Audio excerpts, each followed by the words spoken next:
गमछा तो शान है यार, बाहर जाके गिनो कितने रिक्शे वाले गुजरे। डॉक्टर अम्बेडकर की एक लाइन तो मेरे दिल में बैठी, शिक्षा शेरनी का देगा वो दहाड़ेगा। नहीं, अब ऑफिस में जो बॉस होता है तो जब वो देखता है कि बहुत सारे लोग बैठे हैं तो कोई ना कोई काम ही दे देगा कि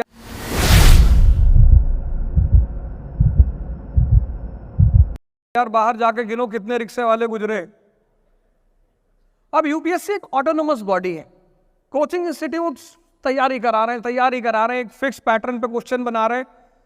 आखिर एक निश्चित संख्या मेंस लिख रही है ना, तो पेपर तो था ही बेढंगा, लेकिन जिसका मन शांत था और तैयारी अच्छी थी वो फिर भी मेंस बड़ी जरूरत है वह शांत मन की। तो पेपर बेढंगा रहा होगा, सही बात है, बहुत लोगों की किस्मत भी काम कर गई होगी। तो मैं तो यही अपील कर सकता हूं कि इस तरह का पेपर भविष्य में ना बनाया जाए, लेकिन फिर भी उससे ज्यादा मैं प्रतिस्पर्धियों से अपील करूंगा कि वो इतना शांत रहे कि पेपर कुछ भी हो वो उस लिस्ट में रहे जहां उन्हें एग्जाम देना है। बेंचों को कि भैया योग्यता पैदा करो, सफलता तुम्हारे पीछे भागेगी। यूपीएससी का आदमी जिसको इकोनॉमी पता है, ज्योग्राफी पता है, फिजिक्स पता है, बायो पता है, एनवायरमेंट पता है, इकोलॉजी पता है। एग्जाम्पल दे रहा हूं, इस संस्था का जो को फाउंडर है उसका नाम है रोमन सैनी। वो हमारा स्टूडेंट वाजीराम में 18वीं रैंक आईएएस में, और छोड़ के $3 बिलियन की कंपनी खड़ा कर दिया और उसका शिक्षक उसके यहाँ काम कर रहा है। मैं बड़ी इज्जत करता हूं। ईस्ट इंडिया कंपनी आई थी कमोडिटी लेके, बाबा सांस बेच रहा है। इतनी ज्यादा पोटेंशियलिटी है। तुम सिर्फ एक मेरा स्टूडेंट है, एक मिनट, मेरा स्टूडेंट है इलाहाबाद में, तो हमसे बोला आया एडमिशन लिया, कहा गुरुजी हम आईएएस तो ना बन पाएंगे। क्यों? कहा 7 साल जेल में थे, अभी छूटे हैं। ये लड़कों से शुरुआत हुई थी, आज कम से कम 1400-1500 लड़के उसके पास सुबह योगा करने आते। योग्यता डेवलप करो यार। सीआरटी क्यों कहा जाओ? इस देश में 95% लोग ह्यूमैनिटीज 10th तक ही पढ़ते हैं, और वो भी किस तरह पढ़ते हैं कि टीचर कहता है हिस्ट्री पढ़ के कोई राजा नहीं बनेगा। और पूरा यूपीएससी का जो सेंटर है वो ह्यूमैनिटीज है। भाई आज इस देश का लड़का न्यूज़पेपर क्यों नहीं पढ़ पा रहा? क्योंकि न्यूज़पेपर का सेंट्रल थीम क्या है? इकोनॉमी। न्यूज़पेपर में क्या है? ज्योग्राफी। न्यूज़पेपर में क्या है? आईआर। न्यूज़पेपर में क्या है? Social issues. ये सब ह्यूमैनिटीज है। हमको भेजा था हमारे परिवार वालों ने, खासकर हमारी माता जी ने, कहा मेडिकल की तैयारी कर लो। हमारे सर यहाँ बैठे हैं, वो भी बताएंगे हम किस चीज की तैयारी करने लायक थे। हमसे तुम जो है कहोगे चिमटी से पकड़ के ये सब हमसे ना हो पाएगा। लेकिन जबरदस्ती जाके उन्होंने एडमिशन कराया, इसलिए क्योंकि मेरे मोहल्ले के सारे लड़के या तो इंजीनियरिंग की तैयारी करने आ रहे थे या पीएमटी की। तो एनसीईआरटी अगर आप नहीं पढ़ेंगे तो ये तो आपको लैटिट्यूड बता देंगे मजबूरी में, लेकिन आईएएस की क्लास आपको लैटिट्यूड नहीं समझाएगी।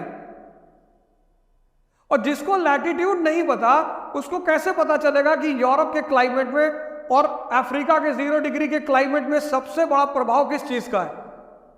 बिना बेसिक्स के कैसे एडवांस सविंदर सिंह कैसे पढ़ोगे आप?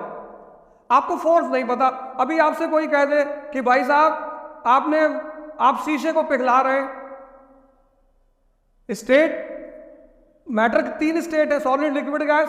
तो सॉलिड से जब किसी चीज को तुम लिक्विड में चेंज करोगे तो कौन सी एनर्जी काम करे? इसलिए जिनको भी आईएएस की तैयारी करनी, बहुत अच्छा सवाल आपने उठाया, जिनको भी आईएएस की तैयारी करनी है और जो चाहते हैं कि मेरा समय वेस्ट ना जाए, उनसे मैं हाथ जोड़कर कह रहा हूं कि 5 महीने कम से कम ह्यूमैनिटीज की एनसीईआरटी तैयार करके तब किसी कोचिंग में एडमिशन नहीं। इसकी जो बुक है दत्ता सुंदरम समझ में आए तो बेस तैयार कर लीजिए, वरना जीएनपी और जीडीपी में अंतर पता करते करते उम्र बीत जाएगी।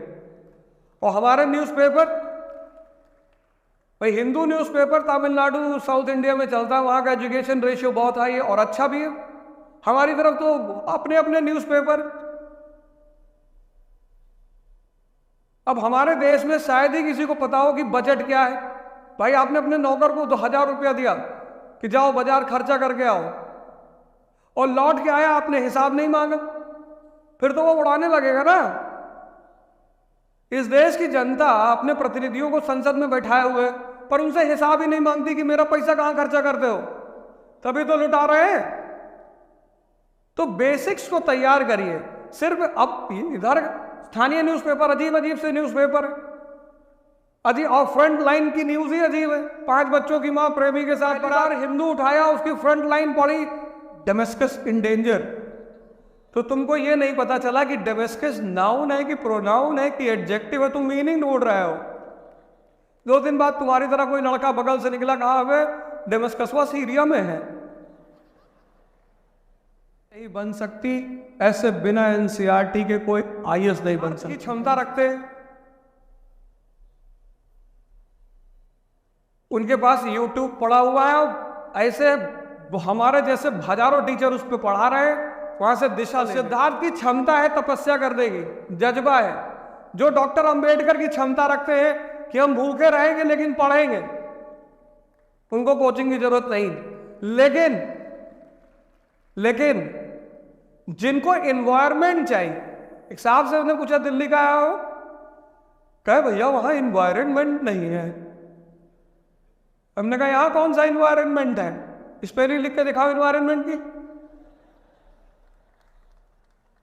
अगर आप डॉक्टर अंबेडकर हैं, अगर आप भगवान बुद्ध की क्षमता रखते, सिद्धार्थ की मैं अकेले लड़ूंगा और दिशा लूंगा लोगों से, उनको कोचिंग जाने की कोई जरूरत नहीं। लगता है कि यार लाइब्रेरी क्यों बनी, मंदिर क्यों बना, मस्जिद क्यों बना, क्योंकि सबके मन नहीं है पूजा करने का। लेकिन जब 50 आदमी वहां बैठेंगे तो आपका भी मन बन जाएगा। मन नहीं बना सकते सारे पुत्र की तरह, उनको बुद्ध के संग में आना ही पड़ेगा। बुद्ध ने कोई कोचिंग नहीं की, लेकिन बुद्ध ने कोचिंग खोली और उनके कोचिंग में हजारों स्टूडेंट, महाकश्यप, सारिपुत्र, उपाली। आप डिसाइड कर, किसी भी व्यक्ति, समाज, राष्ट्र के निर्माण में जो आधारभूत आवश्यकता है वो है शिक्षा। और डॉक्टर अंबेडकर की एक लाइन तो मेरे दिल में बैठी, शिक्षा शेरनी का दूध है, वो दहाड़ेगा। और शिक्षा इस देश में मैकालियन सिस्टम वाली खत्म होनी चाहिए। परसेंटेज और नौकरी, इस देश की शिक्षा का 2 ही आधार है, 1%। तुम्हारा कितना था 12th में? मेरा 12% था। बड़ी बात नहीं है, कोई बुरी बात नहीं है, लेकिन सिर्फ नौकरी को अपने जीवन का उद्देश्य क्यों बना रहे हैं? संसद में बैठने का भी उद्देश्य बनाइए। आप नहीं जा रहे तभी तो बाकी लोग